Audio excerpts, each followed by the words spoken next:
20 फरवरी की वो ठंडी सुबह जब पूरा लखनऊ गहरी नींद में सो रहा था, तब सेक्टर एल के एक घर में कुछ ऐसा हुआ जिसने आने वाले समय में पूरे शहर की नींद उड़ा दी। एक घर जो बाहर से बिल्कुल शांत था, लेकिन उसके अंदर एक पिता अचानक लापता हो चुका था। 3 दिन बीत जाते हैं और फिर 23 फरवरी की दोपहर को पुलिस थाने में एक बेटा खड़ा होता है, परेशान और लाचार, अपने पिता की सलामती की दुआ मांगते हुए। लेकिन क्या ये मामला उतना ही सीधा है जितना दिखाई दे रहा है? क्या यह किसी बाहरी दुश्मन की साजिश थी, या फिर उस घर की दीवारों के पीछे कोई ऐसा चेहरा छिपा था जिसे पहचानना नामुमकिन था? अक्सर कहानियों में दुश्मन घर के बाहर होते हैं, लेकिन लखनऊ के इस मामले ने जांच अधिकारियों के भी होश उड़ा दिए। जैसे जैसे जांच की कड़ियां जुड़ती गई, वैसे वैसे ऐसे रहस्यों से पर्दा उठना शुरू हुआ जिसकी कल्पना किसी ने नहीं की थी। क्या वो कोई हादसा था, या फिर कोई पुरानी दुश्मनी, या फिर हकीकत इससे कई ज्यादा खौफनाक थी?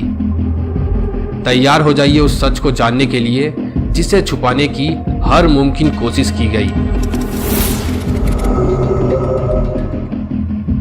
23 फरवरी का दिन आशियाना थाने में 21 साल का अक्षत प्रताप सिंह दाखिल होता है।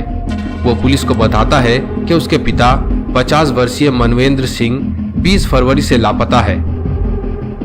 वो कहता है, मेरे पिता किसी जरूरी काम से दिल्ली के लिए निकले थे, लेकिन उसके बाद से उनका कोई संपर्क नहीं हो पा रहा है। मैंने उनके सभी दोस्तों और रिश्तेदारों को फोन किया, लेकिन कोई सुराग नहीं मिला। अक्षत ने यहाँ एक और बात जोड़ी जिसने आगे चलकर पुलिस को और भी ज्यादा उलझा दिया। उसने बताया कि घर की अलमारियों से लाखों के जेवर और नकदी गायब है। उसके बातों से ये लग रहा था कि इन सब चीजों के पीछे घर की नौकरानी का हाथ हो सकता है। शायद घर के नौकरानी ने अपने साथियों के साथ मिलकर कुछ अनहोनी की है और घर लूट लिया है। पुलिस के लिए अब ये अपहरण और डकैती का एक गंभीर मामला बन चुका था। लेकिन इंस्पेक्टर को एक और बात खटक रही थी। अगर घर में इतनी बड़ी डकैती हुई तो घर के सारे अलमारियों के ताले सुरक्षित कैसे थे? घर का कोई भी ताला टूटा हुआ नहीं था। यहाँ से पुलिस का संदेह और गहराने लगा। लखनऊ पुलिस की स्पेशल टीम जब इस मामले की गहराई में उतरी तो उन्हें पहली खटक अक्षत के व्यवहार से हुई। एक बेटा जिसके पिता लापता हो, वो परेशान होने के बजाय बार बार अपनी मोबाइल फोन के साथ कुछ संदिग्ध हरकतें कर रहा था। करीब 10 साल पहले इसी घर में अक्षत की मां का निधन हुआ था। उस हादसे के बाद से ही घर का माहौल काफी बदल गया था। पड़ोसियों का कहना था कि बाप और बेटे के बीच का रिश्ता कभी भी सामान्य नहीं था। मनवेंद्र सिंह एक अनुशासन प्रिय और सख्त पिता थे, जबकि अक्षत का जीने का तरीका और उसके शौक बिल्कुल अलग थे।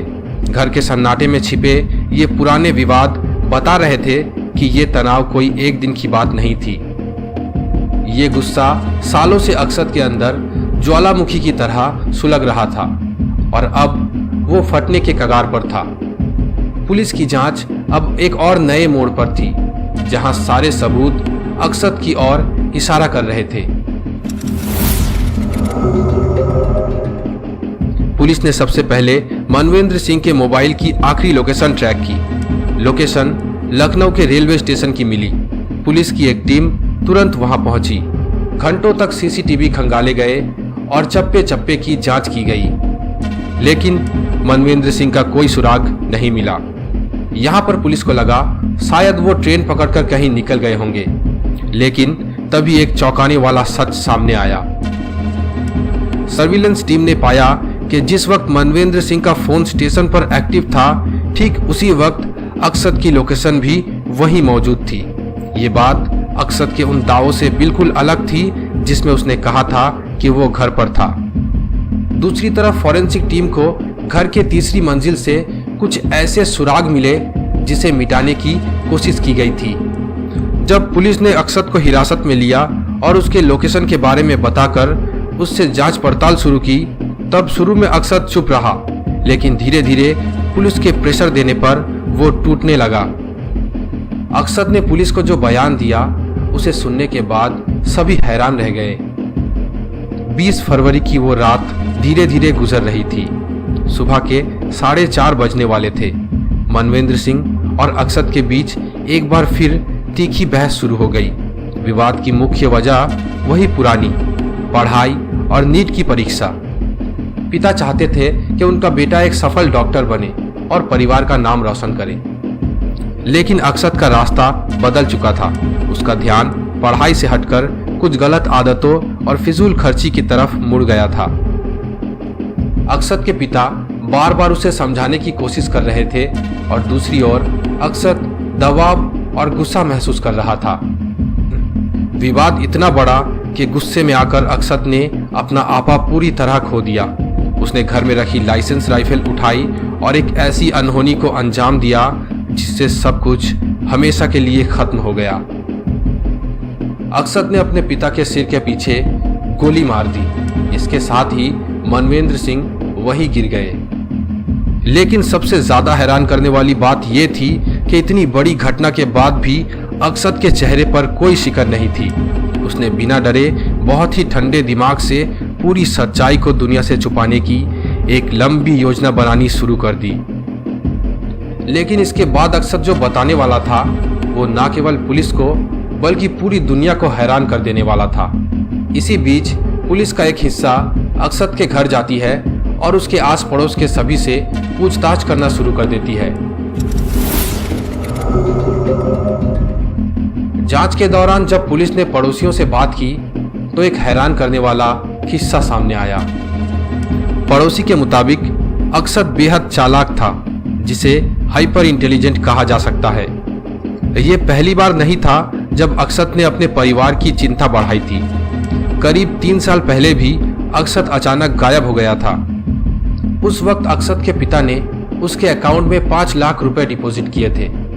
अक्षत ने कहा था इन पैसों का यूज करके वो अपना बिजनेस खड़ा करना चाहता है। उस वक्त वो कानपुर भाग गया था, जहां से उसे बड़ी मुश्किल से फिल्मी स्टाइल में वापस लाया गया था। पड़ोसी ने यह भी बताया कि उस घटना के बाद पिता ने उसकी पढ़ाई को लेकर सख्ती थोड़ी कम कर दी थी, लेकिन इसी के साथ पिता ने पैसों का पूरा कंट्रोल अपने हाथों में ले लिया था।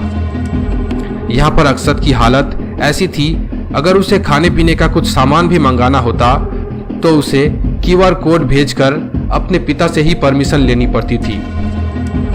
शायद यही वो वजह थी जो अक्षत को अंदर ही अंदर खाए जा रही थी। वो लाइव लोकेशन की मदद से हर वक्त अपने पिता को ट्रैक करते रहता।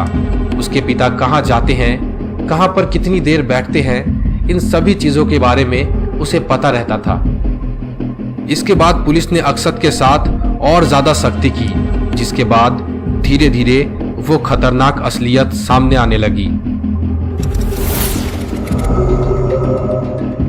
अपने पिता को खत्म करने के बाद अक्षत ने जो कदम उठाया वो किसी भी आम इंसान के थिंकिंग और मोरालिटी से बिल्कुल परे है। उसने अपने पिता के बॉडी को घर के निचले हिस्से में बने एक खाली कमरे में पहुंचाया। सबूतों को पूरी तरह मिटाने के लिए वो बाजार गया और कुछ विशेष औजार खरीदे। ये सोचना भी बेहद मुश्किल है, एक बेटा अपने पिता को खत्म करने के बाद इतना ऑर्गेनाइज्ड कैसे रह सकता है। घर के अंदर फैल रही गंध को दबाने के लिए वो कई दिनों तक लगातार रूम फ्रेशनर का छिड़काव करता रहा ताकि पड़ोसियों को भनक न लगे। पहले उसने शरीर को एक नीले प्लास्टिक के ड्रम में रखने की कोशिश की। जब पूरा शरीर उसमें नहीं आया तो उसने कुछ हिस्से काट कर पॉलिथीन में लपेटकर अपनी ही गाड़ी के जरिए शहर से करीब 21 किलोमीटर दूर सुनसान झाड़ियों में पहुंचा दिया। इस पूरी प्रक्रिया के दौरान उसकी छोटी बहन घर पर ही मौजूद थी, जिसने ये पूरा कारनामा अपने आंखों के सामने होते हुए देखा था। अक्षत ने उसे भी डरा धमकाकर खामोश कर दिया था। पुलिस की तफ्तीश अब पूरी तरह से अक्षत के बयानों और उसके डिजिटल फुटप्रिंट्स पर टिक चुकी थी। जब फॉरेंसिक टीम ने घर की जांच की तो अक्षत का झूठ का बनाया महल धीरे धीरे गिरने लगा। पुलिस को वो सभी जेवर और पैसे भी बरामद हो गए जिनकी चोरी का आरोप अक्षत ने घर की नौकरानी पर लगाया था। वो सामान कहीं बाहर नहीं गए थे, बल्कि अक्षत ने उन्हें छुपा दिया था अपने ही घर के किसी कोने में। पूछताछ में ये बड़ा खुलासा हुआ कि अक्षत ने खुद वो सामान चुराया था। उसका मकसद था कि वो उन गहनों को बेचकर अपनी महंगी ज़रूरतों, महंगे तोहफों और गलत शौक को पूरा कर सके। उसने ये चोरी का प्लान सिर्फ इसलिए रचा था ताकि पुलिस को इस केस में गुमराह किया जा सके। लेकिन जब पुलिस ने उस घर के बंद कमरे का दरवाज़ा खोला तो वहां रखे नीले ड्रम ने पूरी सच्चाई बयां कर दी। अक्षत का बनाया वो मास्टर प्लान अब पूरी तरह से पुलिस के सामने बेनकाब हो चुका था। जैसे जैसे जांच आगे बढ़ी, पुलिस को पता चला कि ये मामला केवल नीट की परीक्षा के दबाव का नहीं था। अक्षत बुरी तरह से कुछ गलत नशों के दलदल में धंसा हुआ था और वो अपने पिता के पैसों का इस्तेमाल करके अपना शौक पूरा करना चाहता था। मनवेंद्र सिंह को अपने बेटे की इन बुरी आदतों का पता चल चुका था, इसलिए उन्होंने उसकी फिजूल खर्ची पर सख्त पाबंदी लगा दी थी। अक्षत ने अपने पिता के बैंक अकाउंट से कुछ ट्रांजैक्शंस भी किए थे। उसने डिजिटल एविडेंस मिटाने के लिए अपने पिता का मोबाइल फोन और सिम कार्ड भी नष्ट करने की पूरी कोशिश की थी। ये एक ऐसी दुखद सच्चाई थी जहां एक बेटे ने अपने लालच के वश में अपने पिता को हमेशा हमेशा के लिए खत्म कर दिया था। ये समाज के लिए एक चेतावनी भी है कि रिश्तों में दूरियां और गलत संगत का अंजाम क्या हो सकता है। आज अक्षत जेल के सलाखों के पीछे अपनी सजा काट रहा है। जब भी उससे सवाल किया जाता है तो उसका बस एक ही रट रटाया जवाब होता है, गलती से हो गया। लेकिन न्याय की नज़र में सवाल ये है कि क्या सबूत मिटाने की इतनी लंबी और क्रूर प्रक्रिया सिर्फ एक गलती हो सकती है? क्या अपने ही पिता के साथ ऐसा व्यवहार करना कोई मोमेंटरी लैप्स का हिस्सा हो सकता है? पुलिस ने इस केस से जुड़े सभी टेक्निकल और फिजिकल एविडेंस जुटा लिए ताकि उसे कड़ी से कड़ी सजा मिल सके। ये कहानी हमें गहराई से सोचने को मजबूर करती है कि हमारे मॉडर्न सोसाइटी में बच्चों की मानसिक स्थिति और माता पिता के साथ उनके रिश्तों में बढ़ती दूरियां किस तरह विनाशकारी साबित हो रही है। मनवेंद्र सिंह का जाना सिर्फ एक व्यक्ति का अंत नहीं था, बल्कि वो पवित्र विश्वास का अंत था जो एक पिता अपने संतान पर करता है।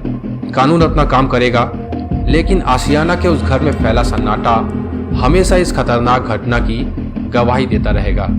दोस्तों, हमारा चैनल अभी बिल्कुल नया है, इसीलिए चैनल को सब्सक्राइब करें आगे भी ऐसे वीडियोस को देखने के लिए, और वीडियो के बारे में अपनी राय कमेंट करके ज़रूर बताएं।